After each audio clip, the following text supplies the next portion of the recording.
Marriage does not mean consent. And that morning, I realized that I had married a wolf in sheep's clothing.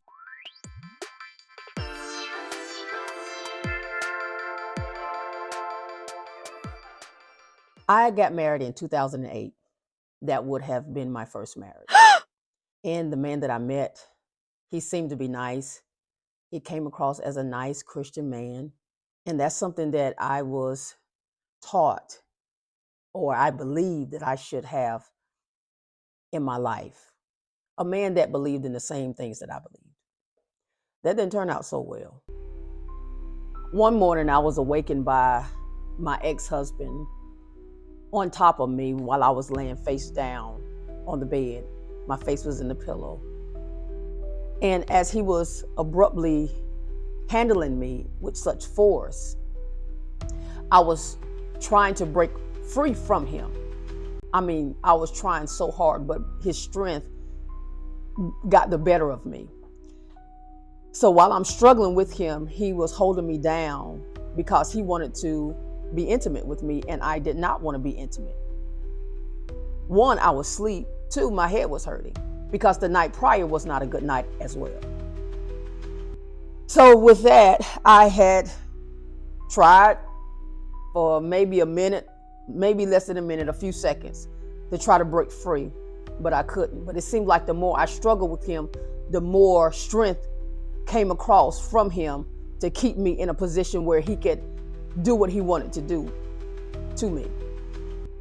And as he was taking my clothes off and undressing me, he is preparing himself to force himself on me to be intimate. Well, while I was saying no, I'm screaming no, I'm telling him no in a forceful tone, and he's not listening to me. He does not care to listen to what I have to say, but he responds by saying this, that I am your husband, you are my wife, and I can do whatever I want. So when he said that, fear immediately rushed in to me. And at that point, I felt that I had no say-so in what I was expressing. So I actually just laid there. I laid there not feeling anything, but I remember just laying there, not fighting him anymore, but also crying, just waiting for him to finish, which seemed like it took forever.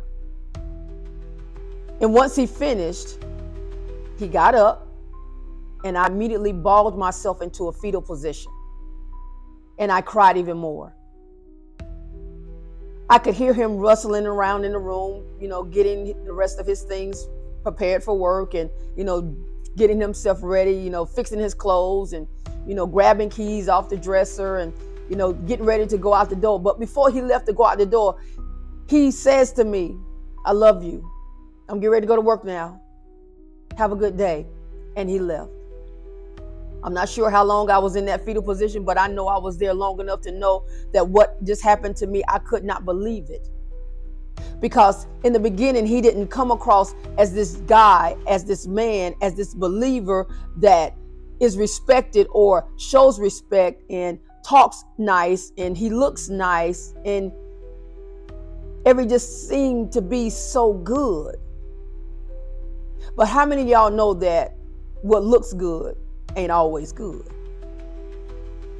After I had experienced that, fear had set into me so much so I knew at that moment that I had married. But I also knew that I was too afraid to leave because of fear had grabbed a hold of me so much so that I did not leave. I stayed. That wasn't the best choice that I could have made for myself or my children at the time. But I just wanted to share that with you to let you know that you can still say no in a marriage. After that, I continued to go through abuse up to 10 years until I actually decided to leave. But I just want to encourage you to let you know that no matter what you go through in your life, no matter what you may experience in your life, just know that you have the strength and you have the fortitude to make it through anything. You just have to believe it. Yes, you will go through a lot. Yes, you will experience a lot, but just know that you can go through anything. You can I mean, when I tell you, you can go through anything, as long as you are going through it with God, you can go through it and come out stronger than ever before.